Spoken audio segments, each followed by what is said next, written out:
안녕하세요. 창TV 유튜브 방송입니다. 60대 창, 70대 창, 80대 창.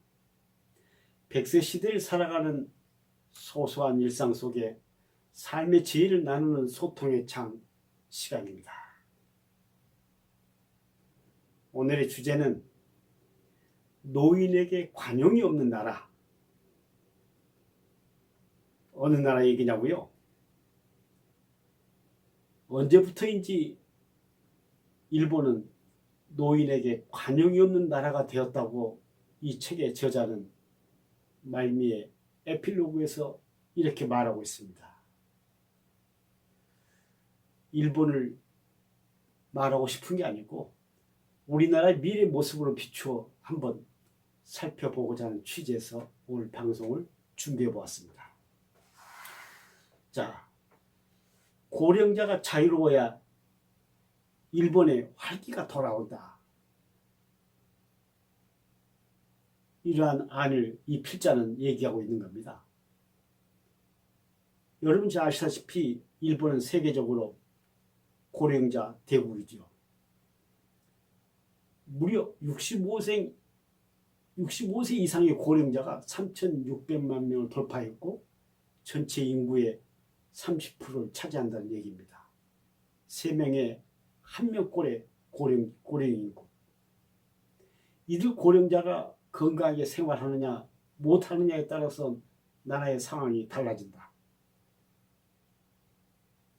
그런데도 문화나 경제는 젊은 사람들에게만 온통 초점이 맞추어져 있다.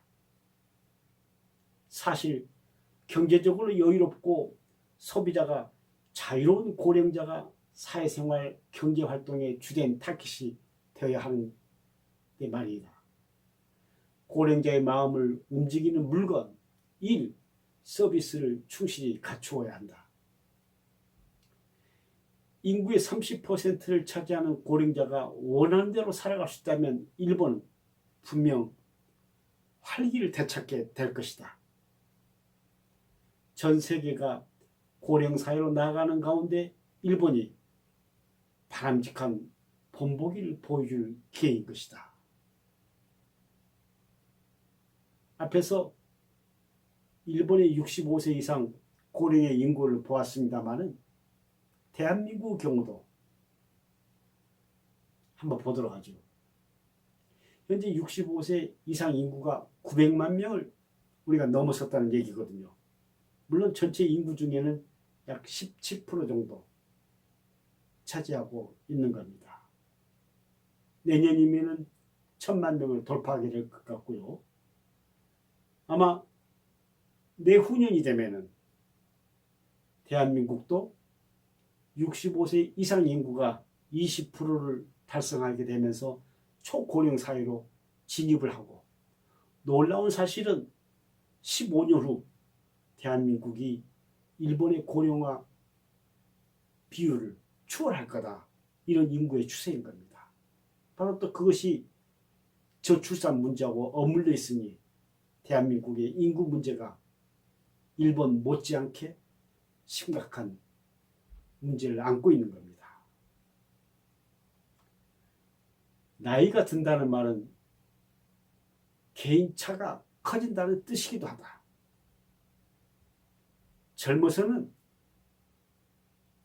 능력 면에서나 체력 면에서나 그렇게 크게 대차가 없다고 보는 게 맞다. 대학도 능력 면에서는 좋은 대학 가는 사람, 그렇지 못한 사람, 또 체력 면에서도 빠르게 100m를 주파하는 사람, 좀 느린 사람 해봐야 고작 도찐 개찐이다. 그런데 고령이 되면은 상황은 심각하게 달라진다. 치매가 심해서 사람의 말을 전혀 알아듣지 못하는 사람이 있는가 하면 현역으로 강의 활동을 하는 학자도 있다.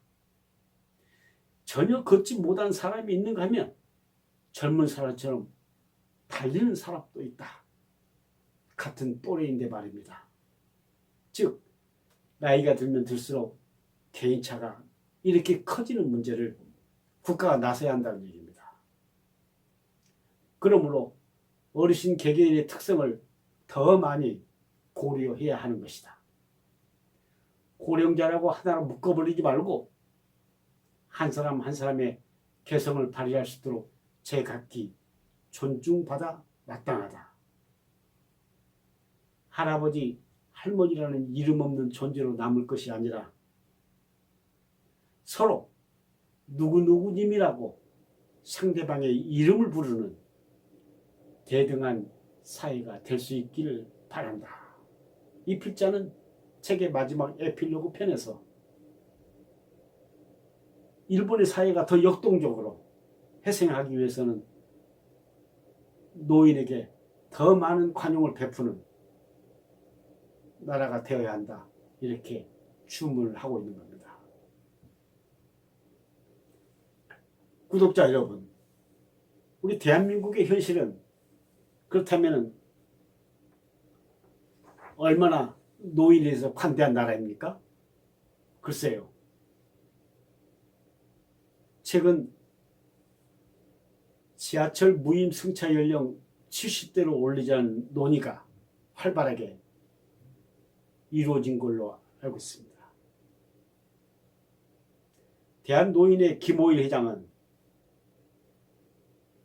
이렇게 주장하고 있습니다. 이러한 행위는 안 그래도 사각지대에 몰린 노인에 대한 학대와 다름없다.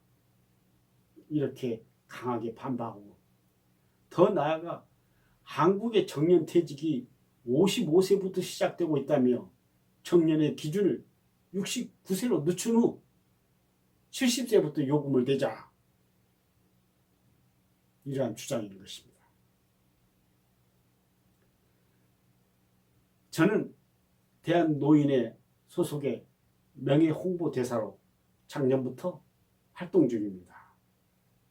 오늘 영상의 뒷배경에도 제가 대한노인으로부터 위촉받은 위촉장을 배경으로 삼고 있습니다만, 사실 우리가 보건복지정책 면에서 다시 한번 노인의 문제를, 역사를 한번 잠깐 거슬러 봐야 될 것 같습니다.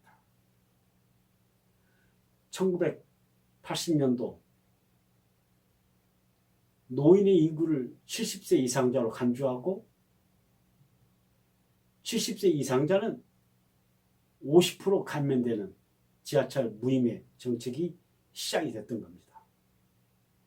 그 이듬해 1981년도에 새로운 노인복지법이 제정이 되면서 노인의 연령이 70세에서 65세로 확대되게 됐습니다. 그로부터 3년 후 1984년 전두환 정부 시절 65세 이상자 100% 무임승차 면제로 변경이 되게 된 거죠. 노인복지법 시행령 개정에 의해서 전면 면제로 변경이 되었던 겁니다. 자, 이러한 노인의 무임승차가 오늘에 이르러서 지하철 적자 원인의 모든 거라는 오해가 없도록 제대로 이해를 해야 할 것이며, 오히려 이 시점에서 복지 차원의 현실적 교통비 지원이 보편성이 있는 올바른 정책일 수도 있다. 이러한 학자들의 주장이 합리적인 주장으로 나오고 있습니다. 그럼에도 첫째, 어르신이 안 타면은 지하철 적자가 줄어든다? 이거는 우리가 연구해야 할 과제이면 틀림없죠. 둘째, 지하철 이용의 노인들의 외부 활동이 의료비 지출 감소로 연계되어 사회적 비용을 감소한다는 이런 또 긍정적인 효과를 또 적극적으로 우리가 함께 검토해야 할 문제인 겁니다. 노인들이 지하철의 대중교통을 이용해서 가까운 고궁을 찾거나 등산을 하기 위해서 지하철을 이용하는 이런 활동이 이어져야만이 사회적으로 건강 의료보험이 과다하게 지출되는 것을 감소할 수 있는 이런 효과도 우리가 긍정적으로 검토해야 한다는 얘기겠죠. 셋째, 요즘 지하철 이용에 실버 택배 종사자의 일자리 고용 창출이 활발하게 이루어지고 있습니다. 물론 아직은 겨우 초입에 정착 단계 중이기도 합니다만 이러한 다양한 고용의 문제, 의료비 지출 감소의 긍정적인 효과, 과연 어르신들이 지하철 타지 않는다고 적자가 줄어든다는 이러한 허상, 이런 것들 면밀히 검토해서 현실적인 좋은 대안이 나오기를 바라는 겁니다. 굳이 오늘 방송을 통해서 서로의 상생을 위한 좋은 제안을 한다면 노인의 보편적인 이동권은 국가가 당연히 보장해야 하는 마땅한 처사임을 대전제로 해야 된다는 사실입니다. 복지 혜택이라는 것은 한번 주었다 뺏는 것은 쉽지 않는 겁니다. 젊은 직장인들의 출퇴근 시간을 배려하기 위해서 어르신들이 러시아어를 피하는 이런 조정하는 세대 간의 갈등을 줄 수 있는 좋은 묘안이라고 제안을 해봅니다. 또 이거 세대 간의 상생을 위한 좋은 제안일 수도 있을 것 같고요. 여러분, 대한민국은 노인에게 관용이 넘치는 나라입니까? 이런 문제의 갈등 속에 대립이 되는 세대 간의 문제, 슬기롭게 극복해 나갈 수 있도록 해야 될 것 같습니다. 오늘 일본의 모습은 15년 후 내일 대한민국의 좋은 본보기가 되는 사례가 너무 많습니다.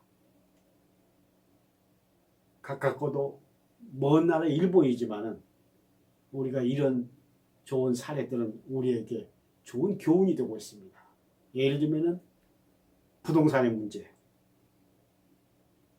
전문가들 얘기하면은 거의 부동산의 주기가 17년 내지 20년 우리나라가 똑같이 답습하고 있다는 내용이죠. 인구 문제 또한 마찬가지입니다.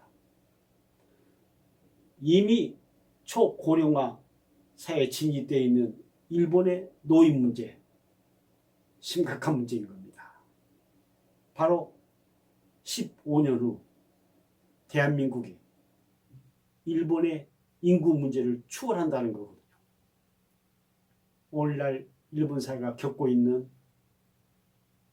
저런 현안의 문제들 우리가 타산지석에 잘 교훈으로 받아들여야 할 시점인 것 같습니다. 오랜만에 12년 만에 열린 한일 정상회담에 대한 엇갈린 평가가 요즘 뉴스에 뜨거운 화제입니다. 미래의 젊은 세대를 위한 결단이라는데 우리 구독자 여러분 생각은 어떠신지요? 과거에 얽매이지 않고 미래를 보는 측면은 다행스럽습니다. 감사합니다.